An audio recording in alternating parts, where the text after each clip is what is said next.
UN warns reversing famine in Gaza will take time despite improved aid access.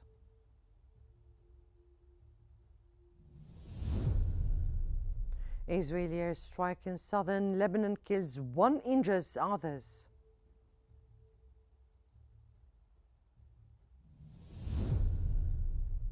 In Afghanistan and Pakistan extend ceasefire by 48 hours pending further talks.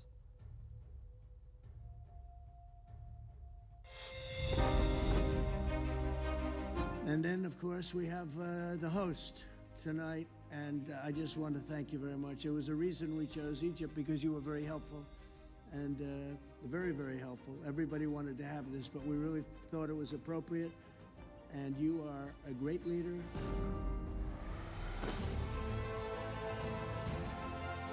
And he's a fantastic man and a fantastic general, by the way. But he's a great president, and I want to thank Egypt and all of your representatives for treating us all so well. Thank you very much. The news in detail. The United Nations warns that reversing famine conditions in Gaza will take time, stressing that scaling up nutrition supplies remain the top priority.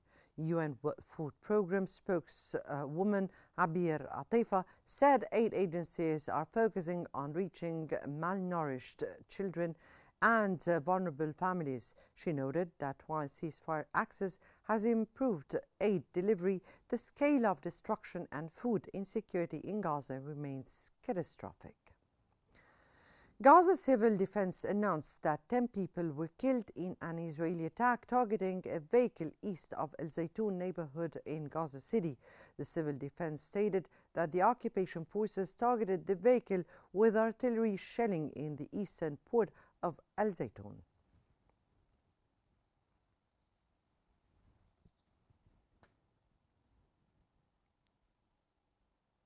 The UN Human Rights Office announced that 1,001 Palestinians have been killed in the West Bank since October 7, 2023. The office stated that out of approximately 968 Palestinians killed by Israeli forces, 449 were unarmed and had not taken part in any violence or confrontations.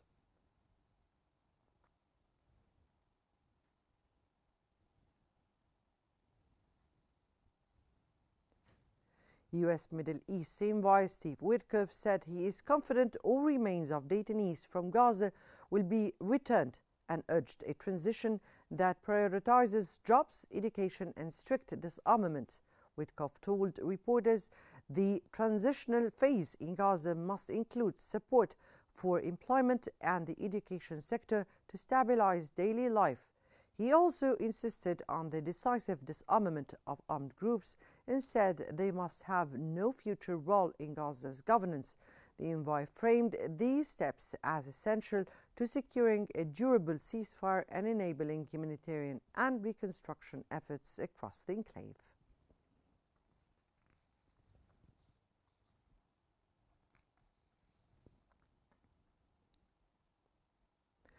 Israeli Defense Minister Israel Katz has ordered yellow line markers to be placed inside Gaza, warning that any attempt to cross them would be met with live fire. Katz said the yellow markings define Israeli troops' deployment zones within Gaza and serve as a clear boundary for movement inside the enclave. The Defense Ministry described the move as a precaution to secure military positions and restrict civilian approach to active combat areas, as ceasefire arrangements remain fragile amid continued field tensions.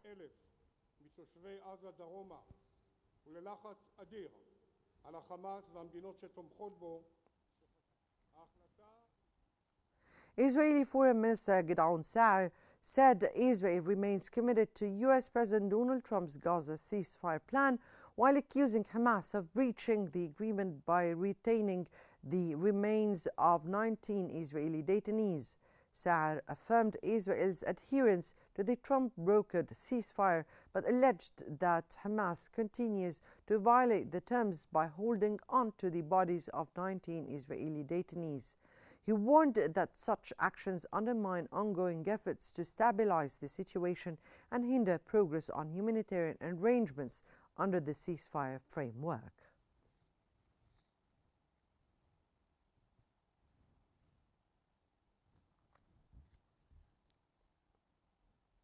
For more analysis, we now move to Mark Summers in our newsroom. To you, Mark. Thank you very much, Mana. Now, yes, we are joined from Cairo by the editor-in-chief of Al-Ahram, Mohammed Ez El-Din. Thank you very much for being here with us on Q News. So how close do you think we are to the second phase in the Gaza ceasefire?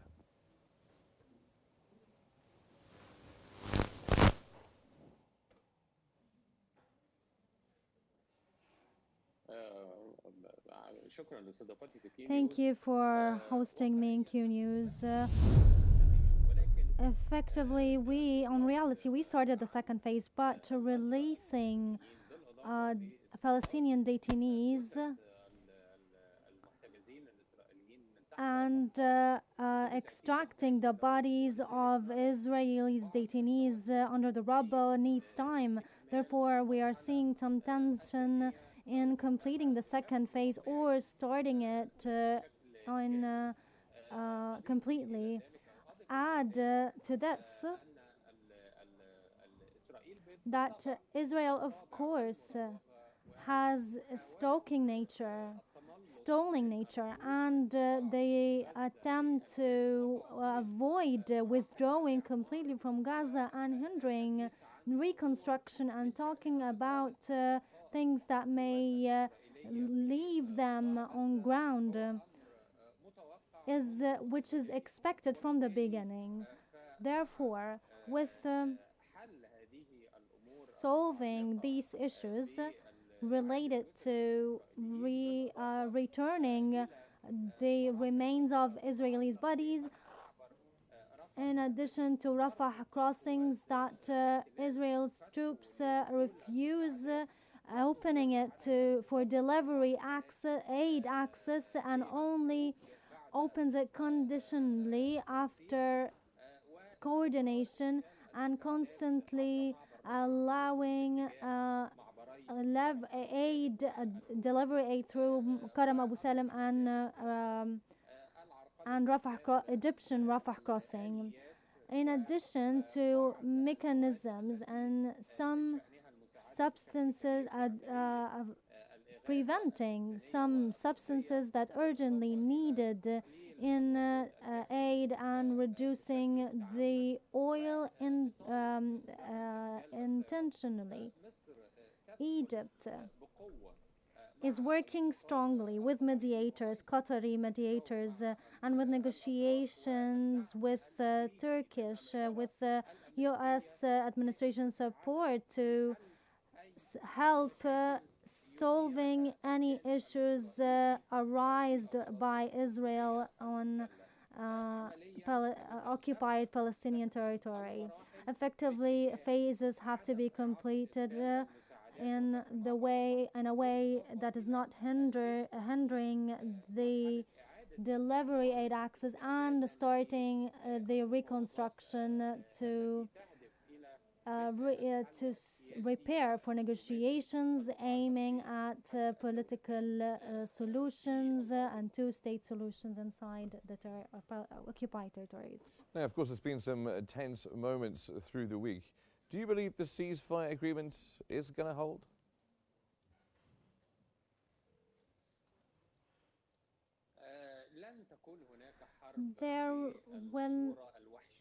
There will not be a war, audacious war, as it used to be before inside Gaza. But the breaches are expected constantly, in addition to the ongoing ongoing occupation to for half of the lands in Palestine under the call of in Gaza under the call or the so-called yellow lines. This is only a way to leave troops and the complete commitment or compliance to the agreement. also aggression towards Palestinians are expected as well known for in regards to the Israeli forces. And what did you make of the delay in reopening the Rafah crossing?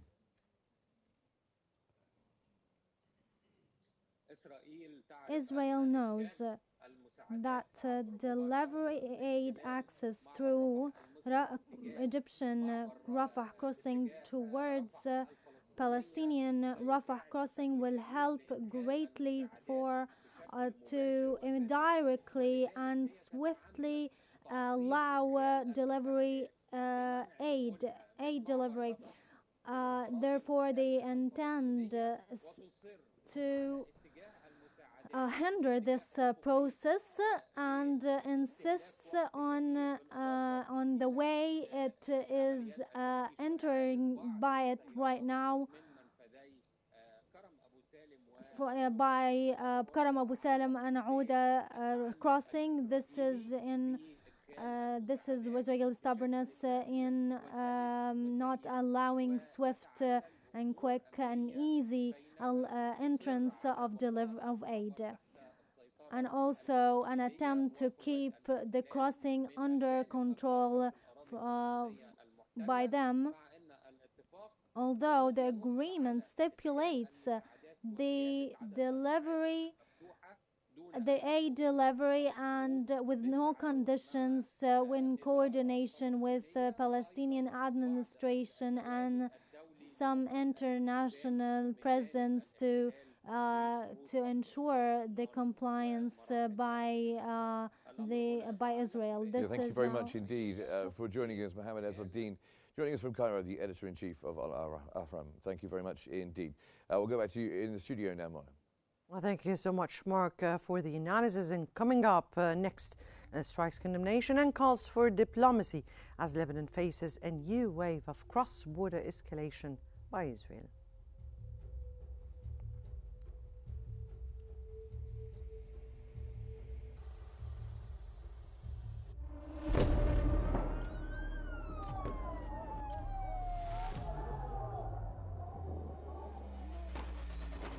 المستهدفين هن مدنيين. وضع شيء مرعب، شيء بخوف.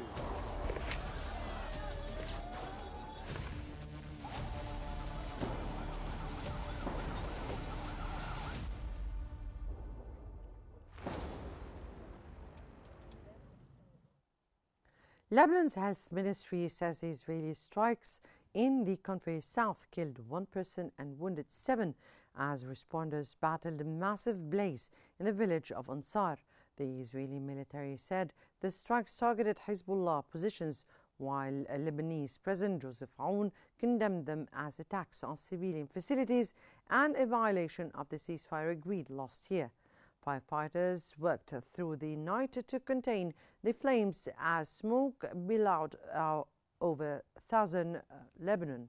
The escalation marks one of the most serious incidents since the ceasefire and raises fears of renewed cross-border tensions.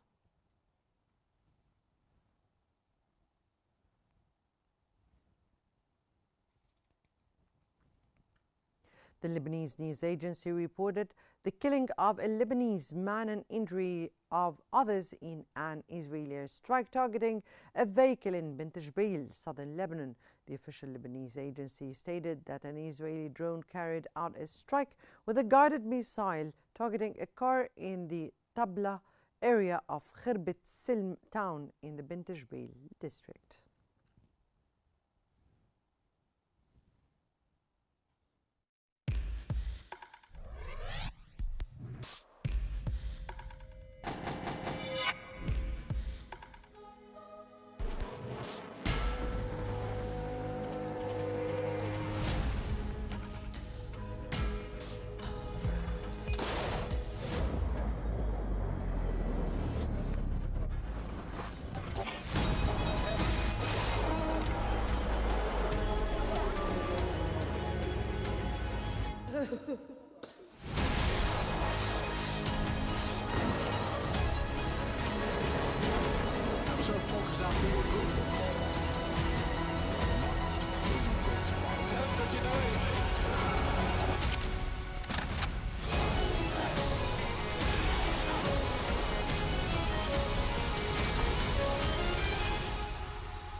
Hungary has announced it will host a summit between US President Donald Trump and Russian President Vladimir Putin in Budapest, with Hungarian Foreign Minister Peter Szijjártó confirming preparations are underway for what he called a crucial step towards preventing further escalation.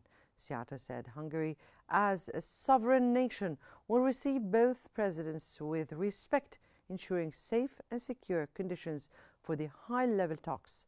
He described the planned summit as fantastic news, stressing that peace cannot be achieved on the battlefield but only through negotiations. Szijjártó added that Hungary, one of the safest countries in Europe, is ready to host the historic meeting once a date is finalized.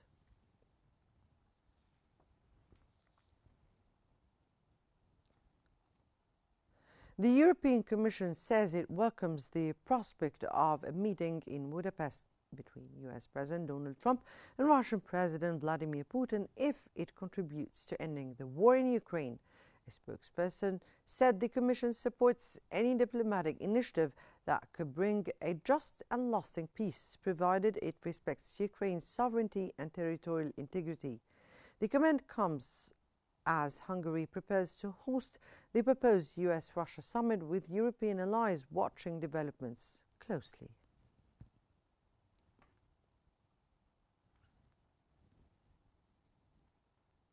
Slovak Prime Minister Robert Fico has voiced full support for US President Donald Trump's planned summit with Russian President Vladimir Putin in Budapest.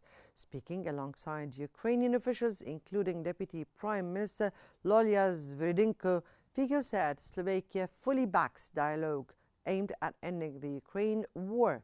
He added that diplomacy, not escalation, remains the only path towards lasting European security and stability.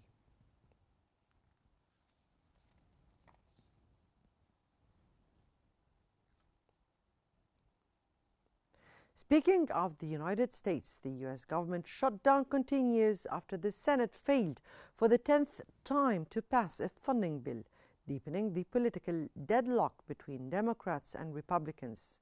In a 51-45 vote, the Republican-backed funding bill was blocked once again, with both parties trading blame for the impasse.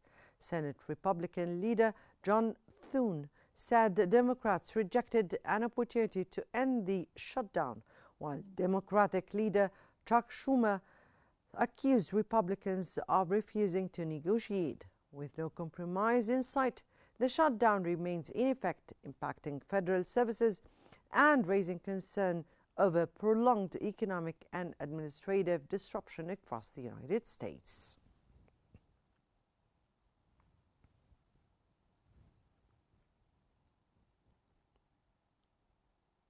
Venezuela has urged the United Nations Security Council to declare recent US strikes on vessels off its coast illegal and to reaffirm the country's sovereignty. Venezuela's UN ambassador Samuel Moncada accused Washington of killing at least 27 people in attacks on what he described as civilian vessels in international waters. The US government says the operations targets drug trafficking networks under orders from President Donald Trump, though it has provided no evidence. Caracas called on the Security Council to investigate the strikes and issue a statement condemning violations of its sovereignty. Diplomats say the Council is unlikely to act beyond holding discussions as the United States holds veto power.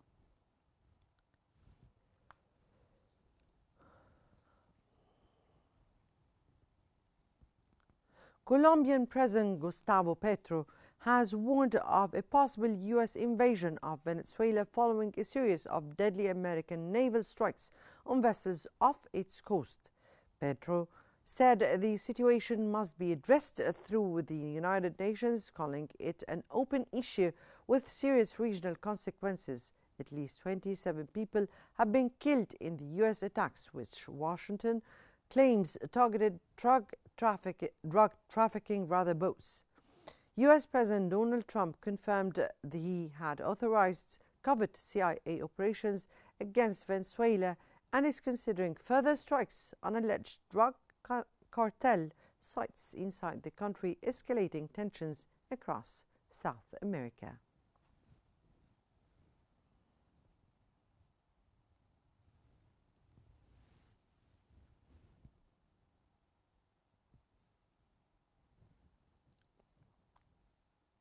Madagascar's coup leader, Colonel Michel Randrianarina, has been sworn in as president days after seizing power following youth-led protests that ousted former leader Andrea Rajoelina. At a ceremony marked by cheers and military fanfare, Randrianarina vowed to break with the past and open a new chapter for the country. Both the African nation and the United Nations have condemned the coup, urging a swift return to constitutional order after weeks of unrest over chronic power and water shortages.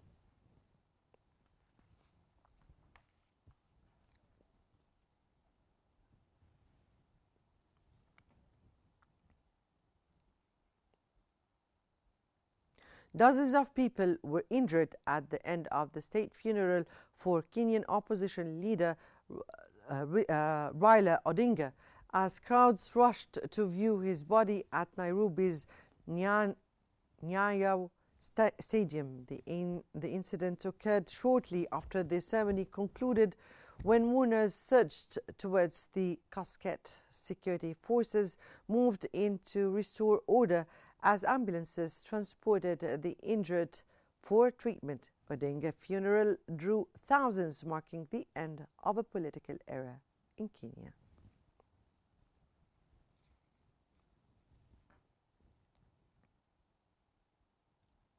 Reuters reported that Afghanistan and Pakistan have agreed to extend the ceasefire for 48 hours by mutual consent, pending further talks. According to Reuters, the Afghan government has instructed its forces to maintain the ceasefire as long as Pakistan refrain from launching attacks.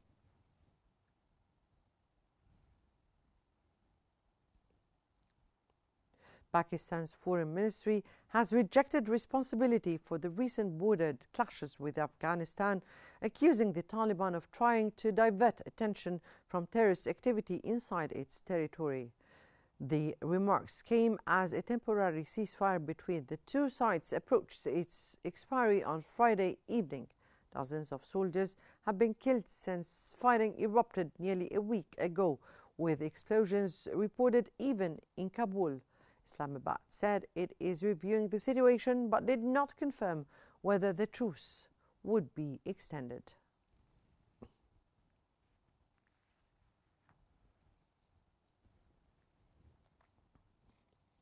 The leader of the Pakistani Taliban, Nur Wali Mahsood, has appeared in a new video denying reports of his death following Pakistani airstrikes in Afghanistan. In footage shared by the AFP, Mahsood is seen alongside armed fighters riding mules through a mountainous area. His appearance comes days after Pakistan claimed to have killed several senior TTP figures in cross-border operations targeting militants' hideouts.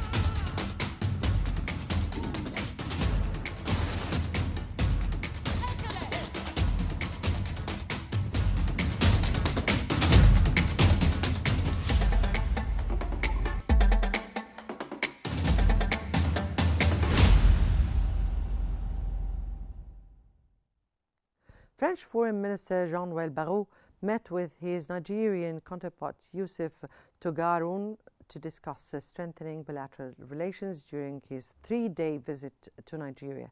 Talks focused on expanding cooperation and highlighting what both ministers described as the strong dynamism of Franco-Nigerian ties.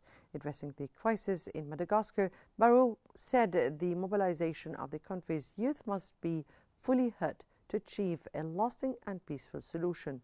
His remarks come as the African Union and the United Nations call for restoring constitutional order following the recent military takeover.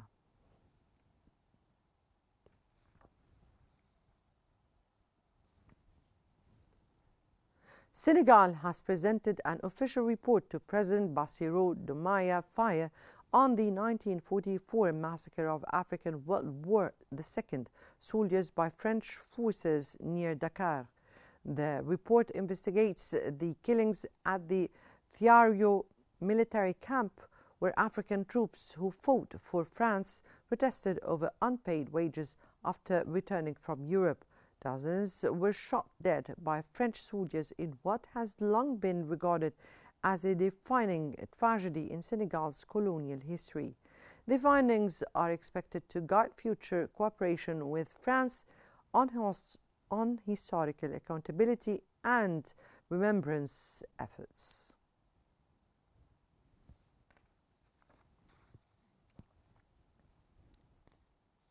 A U.S. hologram studio is working with Ghanaian surgeons to deliver breast cancer awareness and self-exam lessons using holographic displays across Ghana.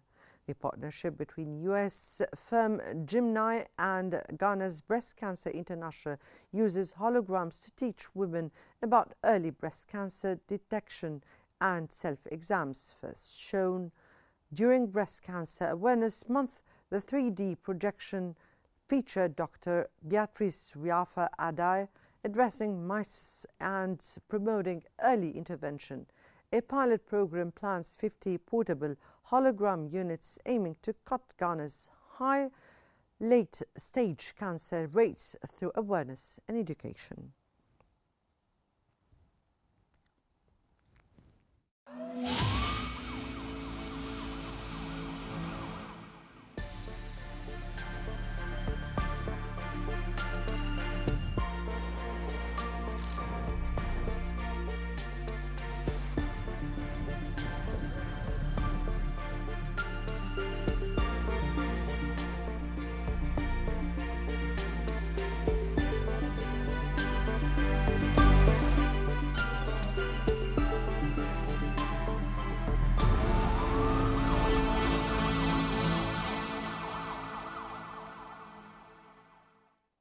The U.S. Coast Guard has released aerial footage showing widespread destruction in Alaska after the remnants of Typhoon Halong triggered severe flooding across coastal communities.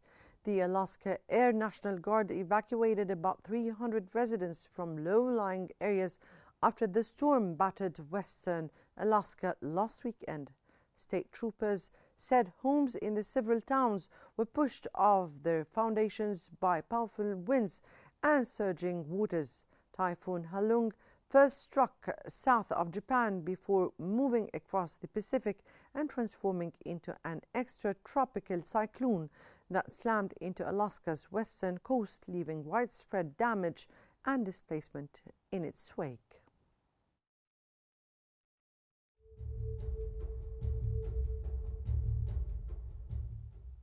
Now we move on to the White House, where U.S. President Donald Trump welcomes Ukrainian President Zelensky.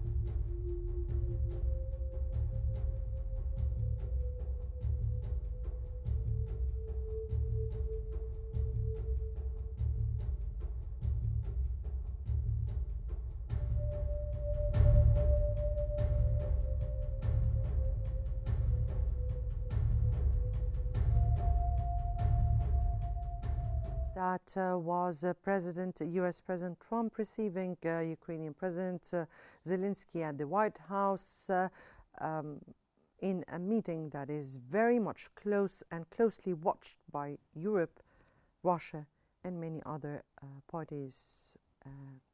I guess that brings us to the end of our news bulletin. But before we wrap up, here is a recap of the main headlines of this bulletin.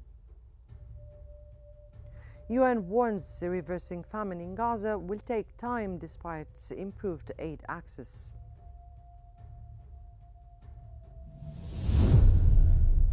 Israeli airstrike in southern Lebanon kills 1, injures others.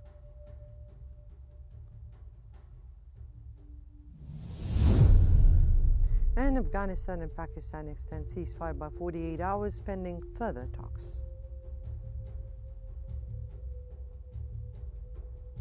For more stories and live updates, follow Qnews on YouTube, Facebook, X, Instagram, and TikTok at Qnews EGY. From all of us here, we thank you so much for watching, and good night.